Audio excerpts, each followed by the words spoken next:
Selamat siang. Selamat siang. Perkenalkan, nama saya Fitri Salika, NPM 198600224. Saya sebagai mahasiswa Fakultas Psikologi Universitas Medan Area.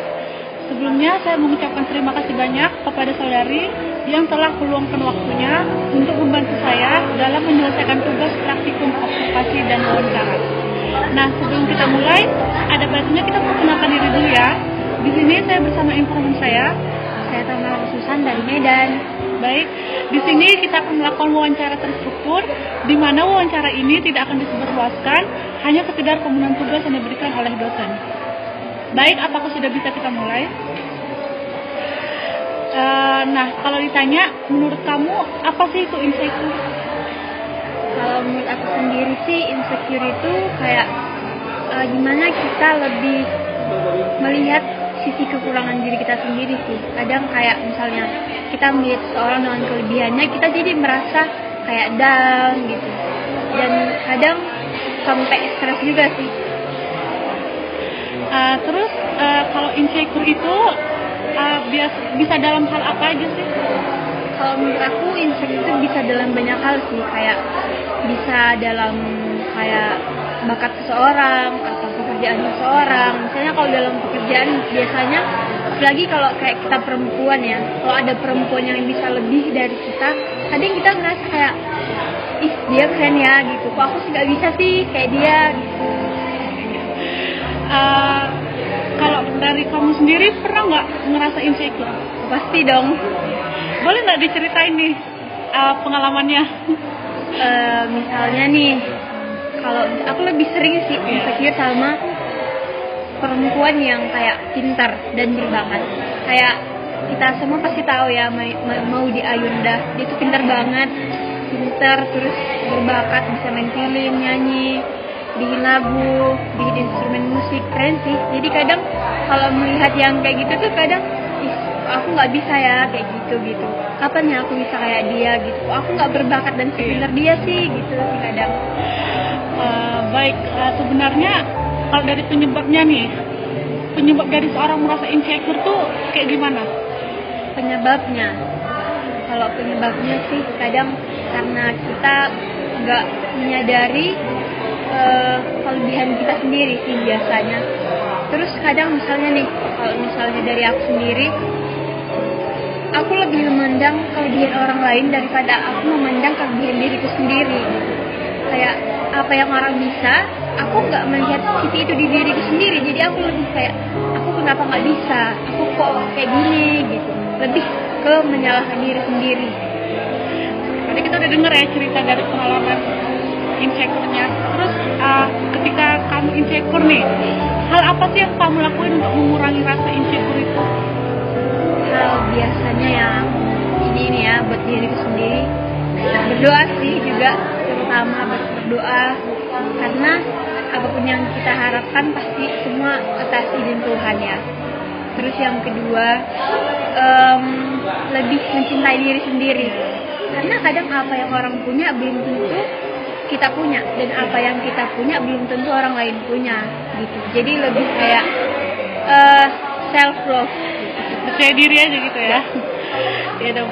Terus hal apa sih yang bisa kita lakukan untuk tidak merasa insecure? Hal yang kita lakukan untuk tidak merasa insecure, kayak tadi sih juga, lebih mencintai diri sendiri, lebih tahu siapa diri kita. Kadang kita lebih memahami orang lain daripada memahami diri kita sendiri kan. Karena misalnya nih, ada nih orang curhat sama kita, aku gini ya, aku begini gitu. Kita bisa mengatasi masalah dia, tapi belum tentu kita bisa mengatasi masalah kita sendiri gitu ya kan ya. Terus kadang kita kayak lebih menutup diri untuk memperbaiki diri kita sendiri. Karena kadang kita lebih, misalnya orang lain nih, ih dia kok gini ya gitu, kita nggak pernah lebih kayak, wah aku kayak gini ya, aku memperbaikinya gimana gitu. Kalau aku kayak gini baik nggak, kalau kayak gini bener nggak gitu. Jadi lebih kayak memahami diri sendiri. Wajar tidak kalau ngerasa insecure itu? Wajar banget dong, wajar. Karena kita semua manusia nggak sempurna ya kan. Pasti kita merasa senang merasa diri kita ini kurang. Terus kalau dibicarain tentang dampak buruk dari insecure. Apa sih yang bisa terjadi ketika seseorang insecure? Dampak buruknya nih. Kalau dampak buruk dari insecure, menurut aku ya, dampak buruknya itu membuat kita makin down. Apalagi kalau kita nggak menyadari sisi terbaik dalam diri kita, gitu. Jadi kita hanya melihat yang kurangnya aja gitu dari kita. Ya bisa-bisa kita pun malah stres. Dan stres itu banyak dampaknya, misalnya ke badan kita, ke tubuh kita, ke kesehatan, ke pemikiran kita, ke psikologis kita. Banyak sih dampak buruknya. Bahkan jadi lebih kepribadian kita pun bisa menjadi kepribadian yang buruk karena dampak stres dari insecure tadi. Kalau dampak positifnya kira-kira ada nggak? Ada dong pastinya. Jadi kalau misalnya kita pernah insecure nih, aku insecure nih lihat kamu misalnya, kamu tuh pintar banget main alat musik misalnya gitu. Jadi karena aku insecure nih, aku punya motivasi untuk membangun diriku. Misalnya, dia bisa ya main musik, aku pengen lah gitu. Jadi aku besok-besoknya jadi belajar alat musik gitu misalnya. Jadi menurut aku sih ya, kalau misalnya dampak positifnya dari insecure ini, kita lebih membangun motivasi buat diri kita sendiri gitu. Baik, kita udah banyak tahu nih gitu kan.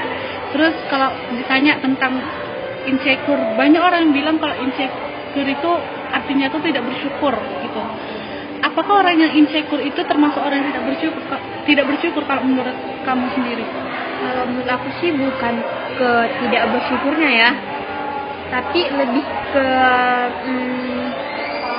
menurut aku dia itu lebih ke gimana ya? Karena kadang kalau misalnya kita bilang nggak bersyukur, belum tentu. Kadang dia gini ya, aku enggak.